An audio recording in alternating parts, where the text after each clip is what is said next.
iyo dhammaan hay'adaha caalamiga ah xubnaha nagala jooga hadday yihiin UN-ta iyo hadday yihiin IOM jooga international organizationska iyo hadday yihiin private enterpriseska ama kambaniyada kale ee caalamiga ah ee Somaliland development kala shaqeeya iyaguna inala jooga dhammaantiin waxaan leeyahay assalaamu calaykum waraxmatullaahi wabarakaatuh salaan kadib waxaa noo farxada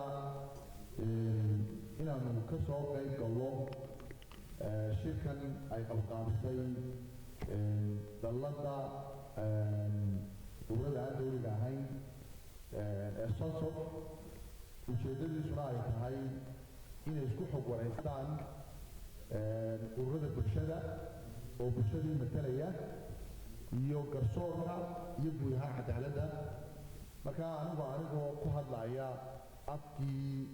maxkamadda sare ee qaranka afkii guddiga cadaaladda iyo afkii maxkamadda dastuuriga ee qaranka isla markaana xubinta ugu sarreysa hogaamiya saddexda waaxood ee qaranka oo ah fulin xeerdejin iyo garsoor oo waaxdii garsoorku ay iyadoo bulshada halkan fadhida hoggaankeedii ugu sarreeyeyna uu halkan fadhiyo waxaa noo farxada inaanu halkan nimaadno khudbad ka jeedino waxqabadkeega soo bandhigno ururada bulshada la fadhiisano kuwa caalamka la fadhiisano waxaysuhogaansano talooyinka ka dhagaysano si kalsooni leh maadaama ay nahay one nation hal qaran hal ummad hal dad oo isku meel u socda xoog baan ku faraxsanahay waxaanan ku matelayaa waaxda saddexaad ama waaxda ugu muhiimsan qaranka ee loo yaqaano garsoorka oo aan hoggaankeedii ugu sarreeyay anuu ku matelayaanu halkan nimi waananu ku faraxsannahay inaanu kasoo qayb galno haddaan si kooban u taabto ujeedooyinka ama waxyaalahan isleeyahay shirkan way ka soo baxayaan horta marka ugu horeysa waxa weeye waa new paradigm shift weeyaan sababtoo ah markii aniga garsoorka laga magacaabay aragti iyo vision baa la yimi leadership style baa jira adduunyada wax la yidhaahdo habab wax loo hogaamiyo marka anigu habkaan wuxuu hogaamiyeen garsoorku waarkay wuxuu ahaa garsoorku waa waax ka tirsan qaranka waa waax u haysa adeeg ballaaran qaranka ciday adeegga u hayaan ee u adeegaana waa bulshada waa bulshaweynka Somaliland bulshadana waxaa matala oo isqaabiyey oo qaab ururaan u samaystay ururadii bulshada marka ujeedooyinkan halkan uu yikow waxaa ka mid ah in ururada bulshada ay qaadaan fariinteeda ay qaadaan oo maanta halkan waxa intaasoo boqol oo baa fadhiya inay fariinteeda qaadaan oo waxqabadkeeda qaadaan oo dubahabeynta reformkan wadna ay qaadaan saa la socotaan dubahabeyn weyn baa ku socday garsoorka guud ahaan iyo hay-adaha kale la halmaala oo ay hogaaminaynay dubahabeynta halka baan kaga warrami doonaa sessionka ku xiga markay ururada bulshadu beebarkeeda jeediyaan annagaa leh halkaasaan kaga warrami doonaa macluumaad baaxad leh oo dhinacyo ballaaran baan idin siin doonaa haddii la yidhaahdo marka laakiin ujeedooyinka muhiimaan isleeyahay waa ka faa'iidaysa waxaa ka mid ah inaad message-keega qaadaan oo yaa gaarsiinaysa kow inaad gaarsiisaan community-giini soo warqasheed oo hidkasii oo aa uga warantaan maxaa sektarkii garsoorka ka dhex socda waaxdii saddexaad ee qaranka maxaa macluumaad yaalla inaad bulshadii ku celisaan arrinka labaad aan filayaan wuxuu inaad ku celisaan maxay hayday ururadiinii bulshada waayo bar ka mida baa giddigii ma wada tiidin in ururadiinii bulshadana ku celisaan oo aad tirahdaan reform baa halkaa ka socda waaxdaa qaranka halkaasay maraysaa adeegaasay noo haysaa shaqadaasaa lahay inaad dadkaana gaarsiisaan waxaa kaloo aan idinka rajaynaynaa ama message-ga inta qaadaan ina caalamka gaarsiisaan international community-ga oo la shaqaysaan oo u dhundalooshaan oo dhaqaale idin siiya oo la sheekaysataan oo habeenkiina la fadlaan qoladaana inaad gaarsiiseen message-keega qaadaan taasina waa mid aan isleeyahay garsoorka iyo cadaaladdu way ka faa'iiday arrintaasina waa arrin labaad waxa weeyaan kaasi marka waa ujeedada koowaad inaad qaadaan message-keega waayo haddaanu shaqayno sidii xayraweynta oo jeedno oo cid saddexaad oo noo hadasho aanu weyno oo message-keega la heli waayo shaqadeeda waa u dhowaa وإن قاطان وإن يدوكو وقاطان تاسوا وجد وحكالو وجدنا ربالا نسري وكفى هيدا إنسان كاملا إنا قرب استاكتان سي بوزيتيفا isla markaana si parallel oo wada jira awla shaqaysa oo tusaale ahaan waxa weeyaan waxa jira hay'adaha qaranka idinka idin shaqeeya in wixii aan idin soo gudbo caqabad badan soo gudbin doona oo bulshada ka imanaya bulshada adeega loo hayo laftigeeda ka imanaysa inay iyadu wax wanaajiso inay iyagu koror ku joojiyaan inay iyagu magaranaysaa ay wanaagga horseedaan marka ina naga baal shaqaysaan oo aynu bulshadii dub ugu wada noqono inagoo wada jirta taasina waa ujeedo si wada jira waxyaalaha kale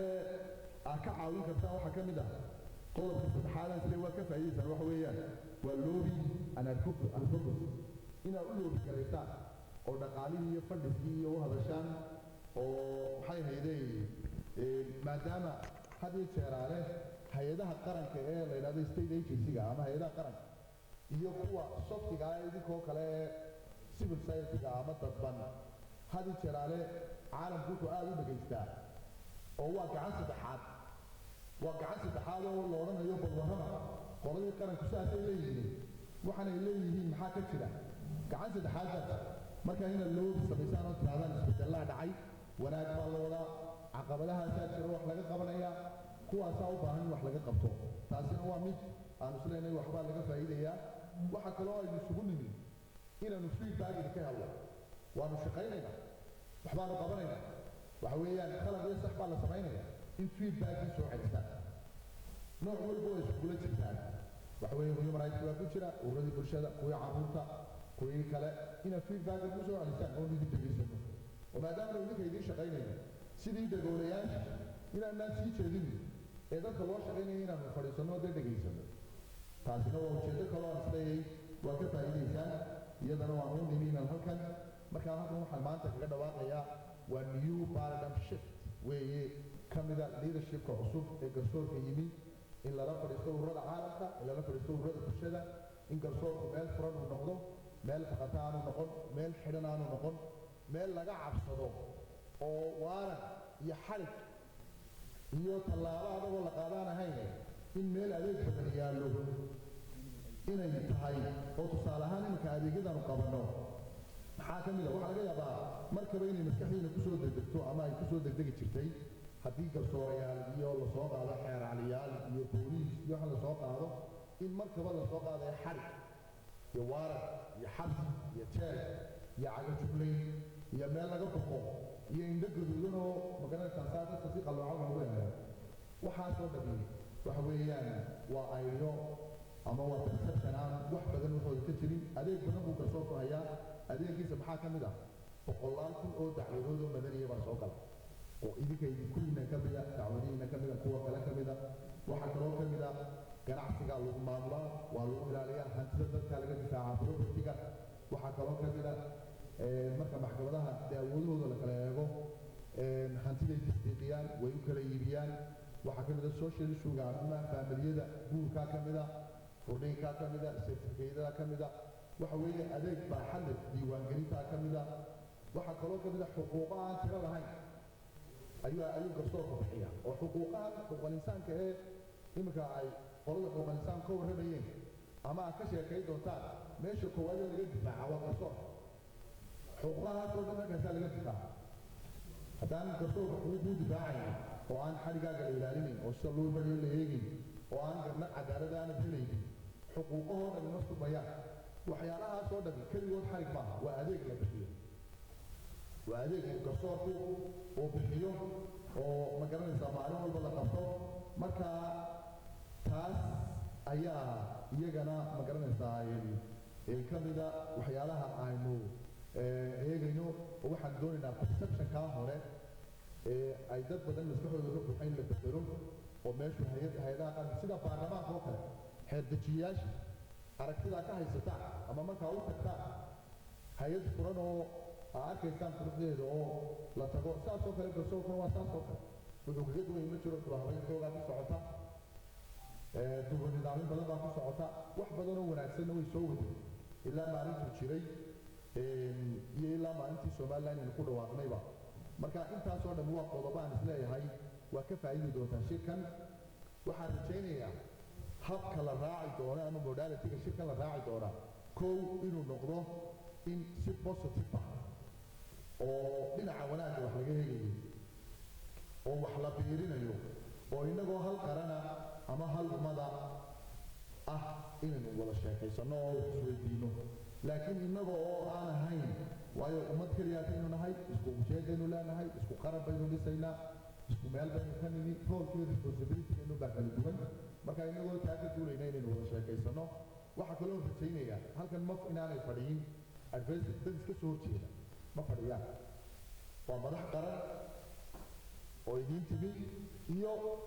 ururadii bulshada oo iyaguba madaxa rool iyo responsibility baaxad le qaranka u haya maxay yihiin mas-uuliyad badan soo qabtay marka taas in la raacaan filayaa guddoomiyuhuna waa kii idiin sheegay kolley kiro ruus baana jiri doona haddii la yidhaahdo waxaa kaloo ka mida waxyaalaha la raacaya madaxtinimadu inaanay ahayn qofku intuu gaari isula raaco la arki waayo dub dambaysaba meelu taaniyo cilmigiisa madaxtinimadu saama madaxtinimadu waxa weeye qofku inuu dadkiisa ku soo noqdo wax weydiiyo ku dhex noolaado wax la weydiin karo la caqli karo la dhaliili karo la kirtaas garayn karo si positive ah taa weeye taasaan u nimi haddaan nahay waaxdaas saddexaad ee qaranka saddexda bilar ee qaranku taagan yahay taasaan u nimi marka haddii la yidhahdo diyaarna u nahay inaad idinkuna taa raacdaan oo si positive sidaas leeg inaad raaci doontaan ugu dambayn waxaan wadnay baryahan dambe oo dhan dubu habayn garsoorka markaa dubu habaynta dhinacyo badan baa ayuu taabtay laakiin waxaa ugu dambeeyey tallaabooyinka ugu dambeeyey waxaa ka mid a tusaale ahaan in rajo la geliyo oo ragob la geliyo oo kabaasitigooda la dhiso dad ka shaqeeya garsoor in tababar la siiyo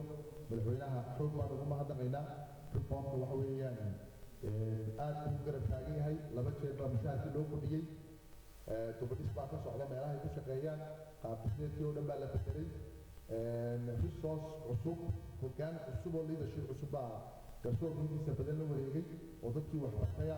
waxa ugu dambeysay waanu jeedin doonaaye tallaabada ugu dambeysay waxay madaxweynuhu qaaday ee aan nagu soo jeedinay waxa weeyaan in si ful garsoorku u noqdo meel madax bannaan isla markaana dhex independent and impartial si u noqdo in dhaqaalahoodii iyo maxay yidhi calafkoodii lasoo wareejiyo oo arrintaas oo madaxweynuhu go'aan ka gaadhay waa la socotay maalin dhaweyd marka reform baaxad leh ayaa socda oo sii socon doona sanadkana qodobo badan ayaa haddii ilaaha yidhaahdo noo qorshaysan oo uu ka mid yahay xuquuqihii dadkan sidii loo raadin lahaa iyo qodobo badan oo kale haddii ilaaha yidhaahdo marka waxaan rajaynaynaa in uu sii socdo waayo waxaan halkan ka sheegayaa waa udub dhaxaadka qaranka garsoorka waayo hay-adaha kale isagaa jeegareeya haddaad cabasho haysato iyagaa looga hadlaa haddaad cadaalad darro tirsanaysa iyagaa loo hadlaa haddii xuquuqdaada lagu gudbo iyagaa loo hadlaa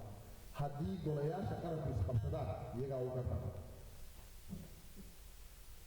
golayaasha kale qaranku hadday isqabsadaan iyagaa uga noqon la tagaa hadday soo baxaan qaraaro laga cabsi qaboo la leeyahay khayru sharci weeyaanoo si sharciga kuma salaysna iyagaa ugu eega ama fasira